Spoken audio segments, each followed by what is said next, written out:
Hang on. Now I gotta. No, I don't want that.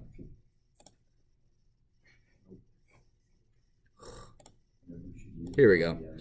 So, I should what? You should use OBS to record both the screen and your face so people can see what you're. But they can see what I'm writing. That's what the TVs are for. But doesn't it flip it around? No, it looks just like that. People can read it. Okay. Yeah. If it had been that way, I would have. But I was like, listen, I can just do that, and then I'm not running anyway. It was just easier. Is the resolution put in there? It's fine. That proves you guys haven't watched a single one of my videos.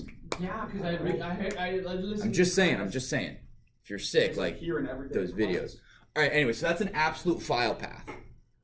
So no matter where you are in the computer, this is why I prefer absolute file paths over relative file paths, is because every time I know it's going to go to the right spot. I don't have to necessarily worry about I don't necessarily have to worry about coding if I'm in this. It's just easier for me to code, easier for me to understand where my code is going. Forge. I get what absolute file paths is. What is relative file paths? I'm going to get to that. Right? Any questions? Absolute file path is where it is, absolutely, regardless of where you are in the computer. Okay. So, a relative file path. Oh, gosh. A relative file path is in relation to my current folder. This is why I'm telling you guys to make a Python scripts folder and save a bunch of stuff in there, is because if you don't, your default file location is in C, users, name, app data, programs, Python 3635, scripts. So if you want to do any work that's outside of that folder, you would need to do a relative path somewhere and then go to the new one. So with a relative path, it's literally in relative to where my file is saved, we're going to go up one folder, regardless of where it's saved. If I save it to the desktop, it's going to go up one folder to my users. If I'm in Python script, it's going to go up one folder to my desktop. If I'm on my Python scripts in the app data programs, Python or whatever, it's going to go from scripts up one folder to whatever folder it's in. So in order to go up 3 folders, you would have to go up 3 folders, and it doesn't matter what those 3 folders are. It would go until it hit local disk C. Ryan. So by up, you mean go back to the folder that's in? Yeah, so, that's there. So in the book, you guys see this right here? Yes, I do. Right? So this, oh gosh, all right, I gotta get rid of this magnifier. So this is our project right here. It's in documents, which is in ACGuart users C. So, Zach. Is this pretty much what we did when we linked our paths? Is that pretty much a relative path? Is how we in intro when you made the game? No, when we just did. When we installed. Yeah, when you add it to the. That's a relative. No. Like when we went into the environment variables. No, what that was doing is that was allowing your command prompt to access that folder. Okay. So it is a file path, but it's for a different reason. Okay. So the absolute path to this location, to this folder, would be C, users, ACGuart, documents. If I'm inside the documents folder, in order to get, so if I'm inside documents, the parent folder for project is documents. The parent folder for documents is this one. The parent folder for this folder is users. The parent folder for users is your C drive. And there is nothing higher than the C drive because that's all of your computer. So the parent and the child folder is that. It's a hierarchy. You guys track with me? Any questions? Yeah, so relative path, again, no matter where I am in the computer, I can go to any location in the computer by using an absolute path. If I'm using a relative path, you can basically only go up to C. Not necessarily, but that's kind of the best way to think of it. Yes? So like you can't have you won't know your exact destination with the relative path? With a relative path, it's your final destination is dependent on your current destination. Whereas with an absolute path, my end destination is C drive desktop. Eli. So you couldn't be like, if, like, have an if statement, and if there's something like a file below that starts with like an ADW, you could have it go to that instead. You could. So it can go down with relative. Yes, it's all about where you start. So if I said, listen, you're going to go to 123 Main Street, any town, USA. No matter where you are in the world, you can get there. If I said, listen, you're going to go 4 houses down from where you are. Well, that depends on where I am to how to get to 4 houses down. So if I move 3 houses forward, 4 houses down is different. So it all depends on what you're trying to do. And I'm going to show you an example of me using absolute file paths for a script I wrote for work actually last week. Super proud of myself. Yes, Zach.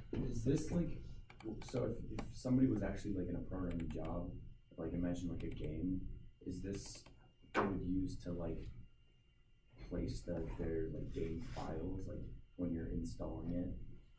Yeah, I think so. Okay. I mean, I don't have that job, so. I'm just wondering if like that's how when you're installing like a file or something, is that what happens? Well, let's say you have a USB filled with files, right? Let's say you're a technician, you want to go fix someone's computer using Python. What you would do is you would install Python, install this USB, and then run a program, and you can run it to go from my USB, go to the C drive, and from the C drive, go to this absolute path, as opposed to from this USB, do a relative path somewhere. The current working directory is the folder you are currently in. With Python, Eli, you cannot do anything outside of your current working directory. So for example, if I'm painting a house, I can't paint another house unless I leave and go to that other house. I can't manipulate anything in that house. So I have to change where I'm working in order to do anything. So that's what a working directory is. So what you can do is by importing OS is a module that allows Python to interact directly with the operating system. Yep. So with os.getCwd, that tells me I am in this exact, it gives you the absolute path of where you're working. For those of you who took intro when you made the game, you remember that absolute path with your image, or with all of your images and your files. And I said, make sure you save your file, your Python script in the same file location as everything else. Makes it easier. What you could have done instead of doing that absolute path, you could have just done, you didn't have to have that full path. If you save the script in the same location, you can just, your default directory is where you are. So for example, if I'm in a house and I'm moving a printer, you can code move printer. Oh, I'm just going to move the printer in the house I'm already in. Whereas if you want to move the printer next door, you have to say go to next door, then move printer. It's the same thing here. If you're in the same location, you can move files around. As soon as you want to move files outside of your current file location, you have to code to change your working directory. And if you want to change your directory, os.chdr. What's OS? That's the module OS. Stands for operating system. It allows Python to interact directly with the operating system. So let me show you this script I wrote. So this right here is Oh, you got comments there? I do. Code? So it moves PDFs from this place. So when you scan something for teachers, it goes to a staff-only drive. And then they can email and do whatever. And sometimes people forget to delete them. And so Mr. Vishnoff wanted me to write a script that got rid of, every day, it got rid of the files in that location. So what this is doing is that I'm changing my current working directory from my desktop to the scans public folder. Okay. Then it's going through that folder and getting all of the file names. And we're going to learn this, I think, next chapter. What's so OS.1? That goes through every folder and gets every folder, every subfolder, and every file name. Okay. So that's why I have 4 folder name subfolders in OS walk. Yeah. And then for each of those files, each file name in all of the files, if the last 4 are .pdf, we're going to move it to a new location. Oh. So I'm copying the file, which also deletes it, to my desktop, not on my computer, on a different computer. And then what this does is I'm changing the directory again to my desktop, Okay. So and then then. I'm deleting after on certain days. If the day is the 7th of the month, the 14th of the month, 21st, or the 28th. Oh, so it should have ran today. It deletes everything. And so you just have this constantly running? I have it run once a day. How do you do that? You just go on and You can run? start. Or does it just run automatically? It runs automatically. You can do something called a task scheduler on your computer, and so every day, if you want it to open on login or whatever, How or do you get the date and time? Is that on OS? that is date time. So import date time, and now is datetime.datetime.now, and it is the current is now dot. I can't remember. I don't know what that is, but this is the format I want my year, month, date. Right, and so it just takes the date then. Yeah, so then it takes the day. So current 6/1 is like it's just taking the last, or taking those specific, or it's taking it that. Yeah, it's taking that. Okay. Yeah.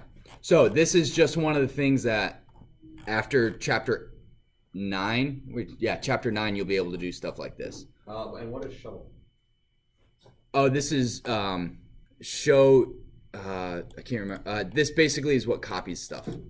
Copies files from one thing to another. And yeah. So that is the first little bit of, and this is an explanation of absolute path versus a relative path. Okay. So if I'm working here, my absolute path is C bacon. Right. This is also my current file. Current working directory, fizz, spam. Oh, no, this is it. So if my current file is spam.txt, my parent file, if you're in bacon, so that means you're even with this guy. No, you're not. No. If I'm in this, You're one above.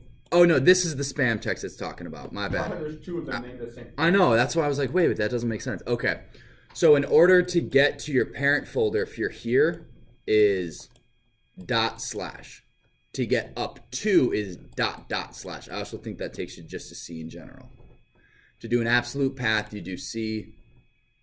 And so to move around, this kind of tells you, you guys see the difference between this, it's just C, and then fizz is, Right, the difference is more going up than going down. yeah. It's a lot easier to go up with this because you just put a back, or period backslash, or period backslash. And it moves you Having up to do as that. opposed to the whole thing. Yeah. Yeah. So with the absolute path is that it basically takes C:users : or /z soldier / desktop and condenses it into one or two things, as opposed to typing that each and every time. But there should be some way to do that. All right. So that's the first little bit. So I'm gonna start with this stuff tomorrow or on Friday. So that was it. Pages? It's more like 6. I'm skipping this part because I actually really want. We only have 5 minutes left, and I really want to talk about consciousness. Also, there's one other thing I wanted to tell you guys, but I can't remember. Actually, I'll leave this going because I think this is a fun conversation. So, what is consciousness? Part of the soul making a decision that could be Doesn't exist, son. thought of differently, awareness of surroundings, being able to distinguish what is moral and an amoral choice, being self-aware, the ability to be self-aware and to make your own decisions, to have the ability and to be morally conflicted. To recognize the existence of self doesn't exist in self-awareness plus complex learning. So, by most of these definitions, except for doesn't exist, and part of soul, it may be amoralness, animals are conscious. Animals have consciousness.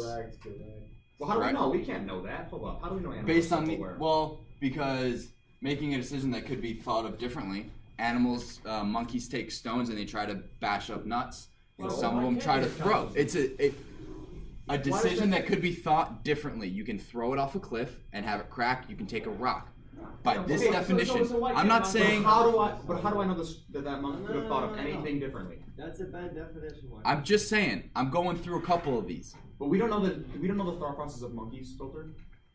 Maybe the decision they couldn't think of anything different. They're not conscious.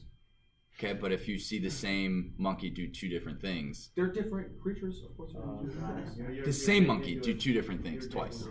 Different circumstances. But they're still making a decision that could be done differently. The worst.